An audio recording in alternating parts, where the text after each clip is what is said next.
Hello, everyone. So we're ready for part 5 of effective planning for success.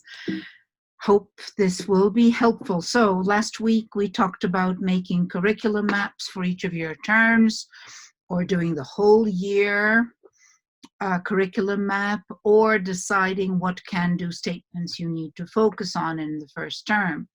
But this is a special time. Your kids, your students will be coming in with interrupted learning because there were irregular intervals and breaks, and there probably will continue to be some.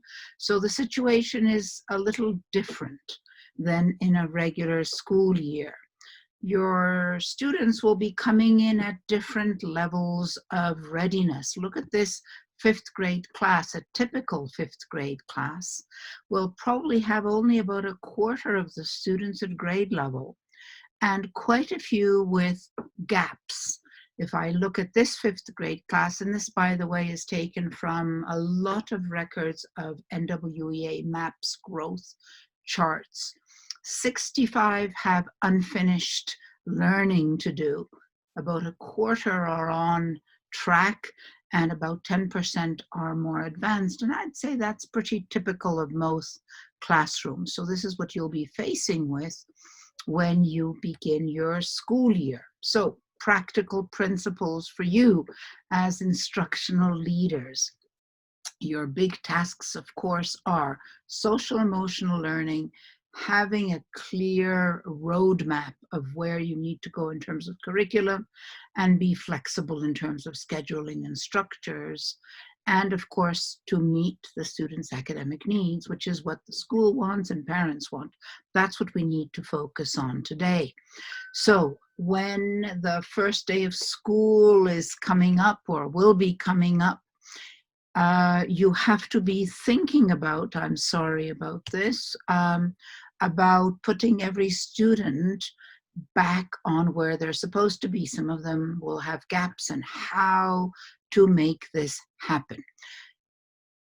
You need to prioritize what skills do all need to have so that you can then move on with your grade level work, which means that you probably have to look at last year's, the prior grade, to determine which skills and knowledge were interrupted.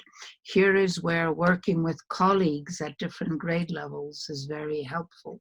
And only then can you plan on figuring out what contents and skills your students need help in before you can move on to this grade, to the grade level you're teaching, the curriculum of the grade level you're teaching. So some kids will have unfinished learnings, others will be on track, and others will be more advanced. So let's move back to what we were talking about in our previous sessions. We talked about having a curriculum map for each term so that on one page you see everything.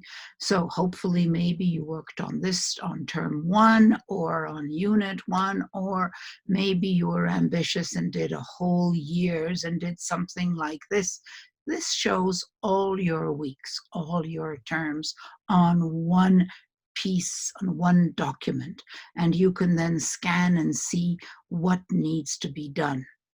So let's look at, again, one term, and it tells you what the skills, what the objectives are in reading, language, writing, speaking, and in assessments, and perhaps in activities.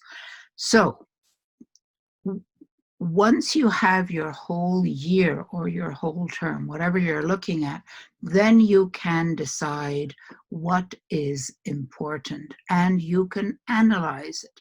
So what I did is I looked at that whole year's work and I figured out what is important in reading, what is important in language and the use of language, what is important in writing, what is important in speaking. So if I look at only the reading and the writing, so we can look at it together, it becomes manageable. So this is what my fourth graders need to be able to know, do, and understand by the end of fourth grade. Now, If I was a fourth grade teacher last year, then I know what are the most important can-do statements in grade 4, and I can pass it on to my colleague in grade 5, who can then decide how to assess and how to figure out who does, who doesn't, and how she can help. So you need to work with all grade levels. So if you're the fourth grade teacher, please share what your kids did last school year and what they didn't do, so that your fifth grade teacher knows, and speak to your third grade teacher to find out what were they supposed to achieve, what they were supposed to know, do, and understand, so that you can then plan. So it is possible to be prepared, but please don't start assessing them on the first week of school, whether it's remote or whether it's in the classroom, whichever way you're going to be dealing with them. First, establish relationships. First, get to know them, and then you can do breakout groups and start assessing them more formally. So your plan is, what were the most essential skills and knowledge for your grade level? So if you're the fourth grade teacher, what were the kids supposed to know, do, and understand in grade 3? Then what did they achieve and what didn't they achieve? And how are you going to fill those gaps? How will you assess? How will you fill breakout groups? All of those things. And we're going to be talking more about that next week. And then obviously, please cultivate those strong relationships. Get to know the kids, have fun together, make sure they trust you, and then you can move on. Thank you so much. We'll be seeing you next week. Hope this was helpful.